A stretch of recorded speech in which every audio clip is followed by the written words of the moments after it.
Have you ever wondered how you can close high-ticket coaching clients? I'll tell you. It's by mastering your discovery calls. Yes, or sales calls. So you're looking at getting clients that will pay you top-notch dollars to enroll for your high-ticket programs. You've got to master the art of selling to them via a discovery call. And that is the whole essence of today's video. If you're ready to learn the common mistakes you want to avoid and what to do instead, then this is your video. Are you ready to learn? Tell me? Good, let's go.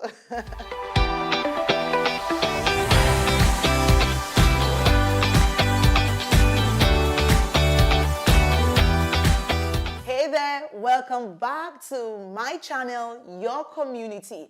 This is the hub for thought leaders who are impact-driven and transformation-focused, who desire to help other people to be more, do more, and have more so that they can live a life of impact.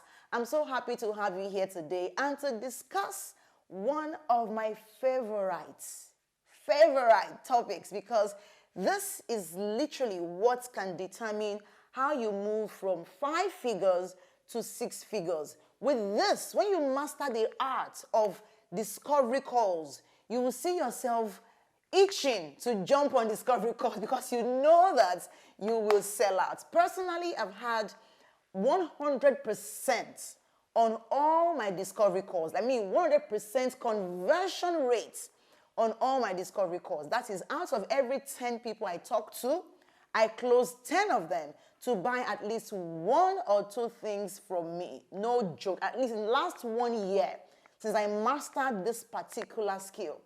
So in case you're wondering, what are discovery calls? I'll tell you. Discovery calls are like conversations that you have with a prospect for them to decide if they want to work with you or not. So scratch that.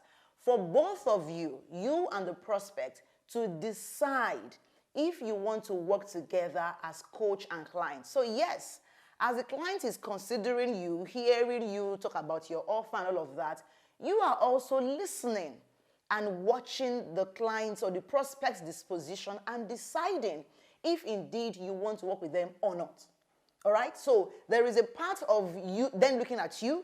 There's also the other part, and even more important part of you watching them and deciding if you want to have them with you or not. Okay, so now, currently, like I said, I have 100% conversion rates on all my sales calls. And there's some things that I was doing before, which I stopped doing, or some things I didn't even know before, which I began to do, that is now helping me to have higher conversion rates, okay?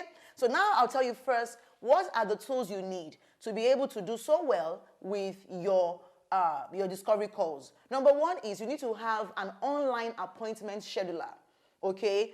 Such as Calendly, Acuity, and so on. This calendar makes you look professional. So it's not a on-the-phone discussion or a WhatsApp chat. Okay, call me.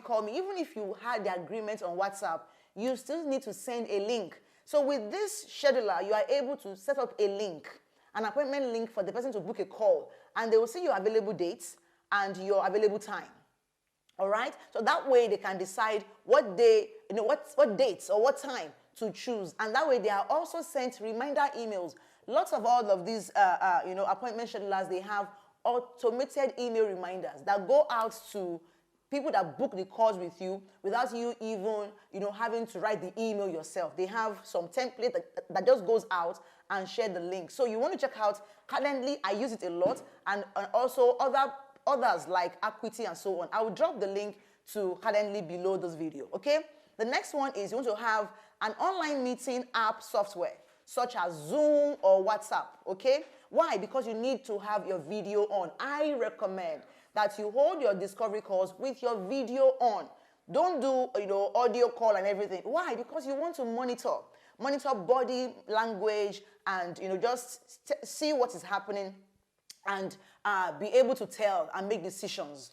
Okay, so online meeting softwares like or app like Zoom or WhatsApp is a good one. Also, Google Meet is also good.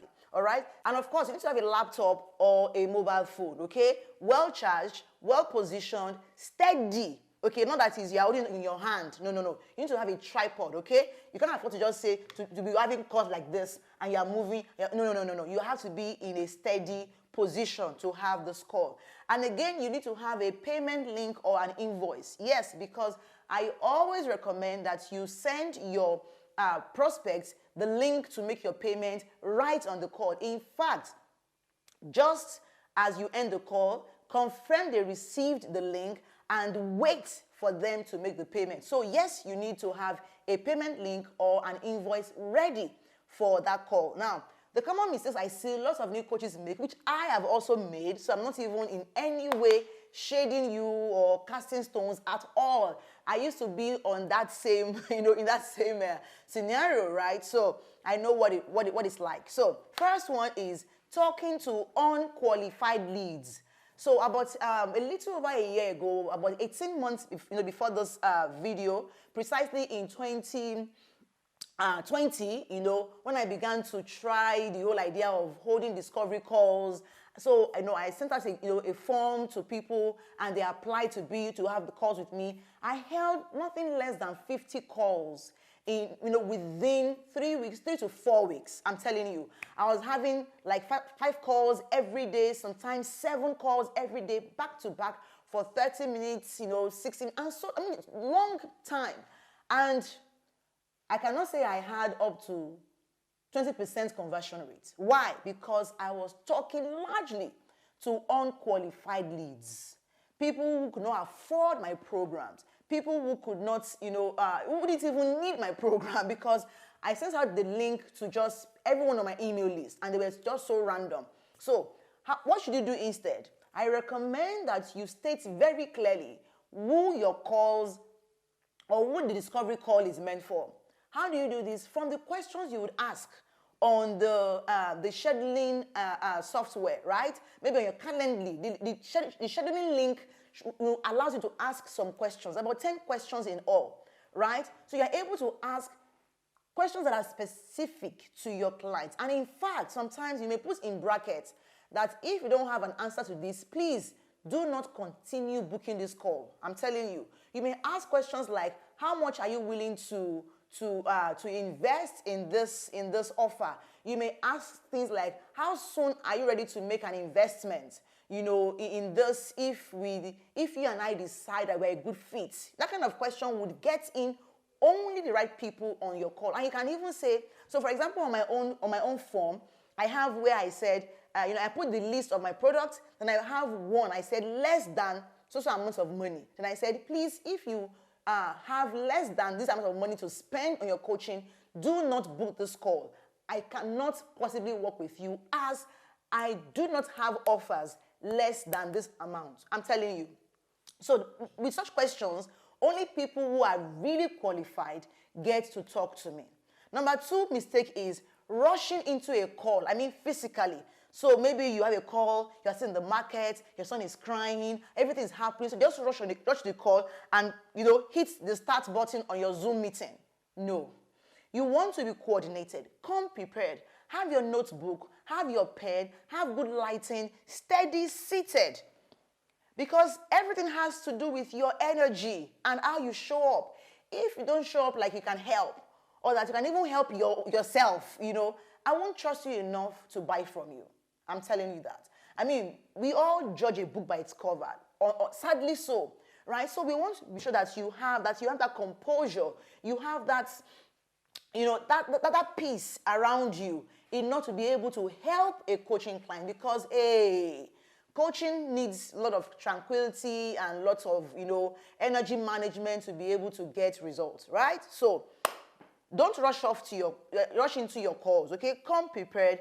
If you're not sure you can make it, please reschedule, all right? The third mistake is not putting on proper branding. Yes, branding here includes everything, your ambience, okay? Your ambience. So the light you have on, the quality of your camera, your background, how you are sweating or how you look disheveled, your makeup, I'm telling you, all of this contributes to if a client will pay you or not. So you want to come in with your face well made, your nails well done, not some nails off here and there, your eyebrow looking all low. That branding is very, very important. So pay attention to your looks. Pay attention to your background. Make it distraction free. If you're not sure it's good enough, use any of this what's it called, virtual backgrounds that you will find on Zoom. All right, but if it's on a WhatsApp call or Google Meet, I'm not sure they have that feature there. But hey, put some effort into your looks. If you don't have a good-looking background, just simply look for a plain wall and put your device in front of you, a table with your laptop or a tripod with your phone, and speak clearly. All right, avoid distractions at the background as well. No noise and all of that. Look good. Turn on your AC or have a fan blowing at you. In case you don't have an AC around you, okay? Good. So, the number 4 thing is not assuring confidentiality at the beginning of your call. So, once you begin your call, please assure your client's confidentiality. Say, be assured that this is a confidential call. So, anything you say to me here stays between us. So, you feel free to express yourself. That way, you put your prospect at ease. They are able to talk to you. They are able to pour out, and then from there you can pick if yes indeed you want to work with them or not. Then again, you also want to look like someone they can trust. Okay, what does that mean? That like me, you listen into them, you lean in and show that you are listening. All right, so you want to say, okay, did you mean this? All right, I get you now. Listen in and pay attention. And possibly, take notes as they are speaking. Because you want to ask them questions like, so what exactly are you looking for when it comes to a coaching relationship? As they are speaking, take notes. So a mistake that I made initially was not taking notes when my prospect was speaking. Yes. So not taking notes when the prospect is speaking is a mistake you want to avoid, because you want to be able to capture clearly what they want, all right, and decide if you can offer it.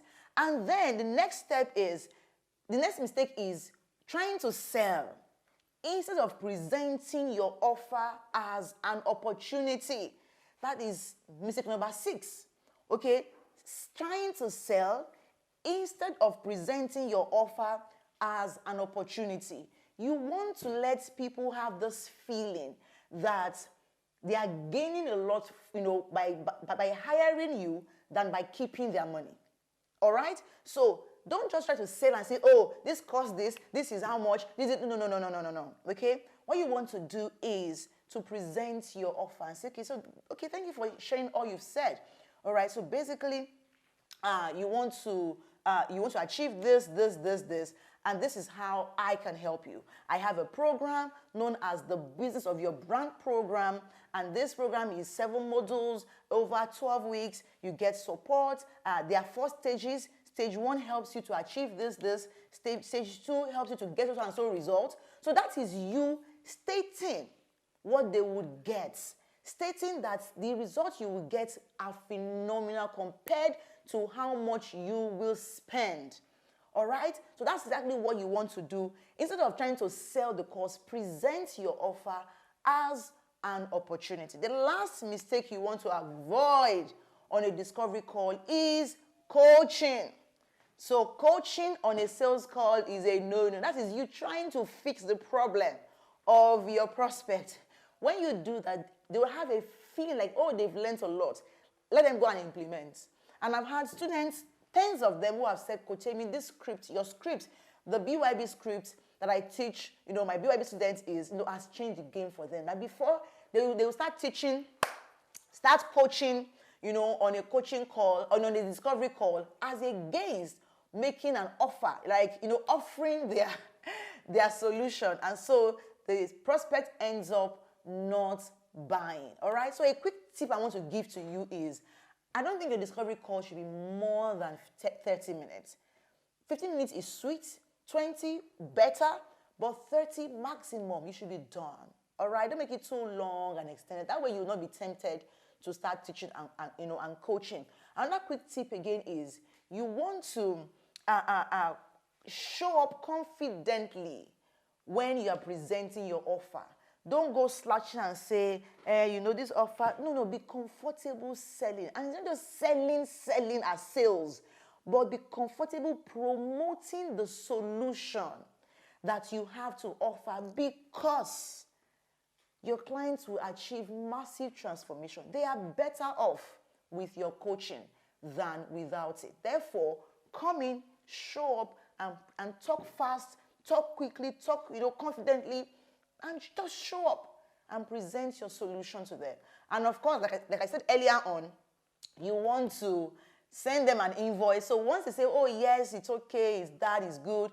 In another video, I talk about how to handle objections, okay? So I think I'll put the link below this video for you to watch how to handle objections during a sales call, all right? That will be the next video that you should watch, all right? So now you want to show up, present confidently, but even with that, they may still have objections like money, time, asking their spouse and everything. So you have to learn to handle these objections qualitatively, and then when they say yes, issue an invoice immediately and confirm their email address, send to them immediately, and then get them to pay you right on the call, even if it's just a deposit. Yeah, 20% is fine. All right, so I hope you've enjoyed this video tutorial. Thank you so much. If yes, don't forget that this is your hub if you're a thought leader who wants to launch a highly successful business, coaching business online. Therefore, you want to subscribe and like this video. Also, do a screenshot of this video and post on your Instagram stories and tag me at Temi Ajibewa if you would like me to repost it to my community of over 60,000 members, right? So if you have questions, feel free to ask in the comments. And if you have any aha moments, I want to hear it, okay? Drop me a comment in the comment section. And check out the description box for the links to the other resources I have mentioned in this video. All right? Thank you for watching and take care.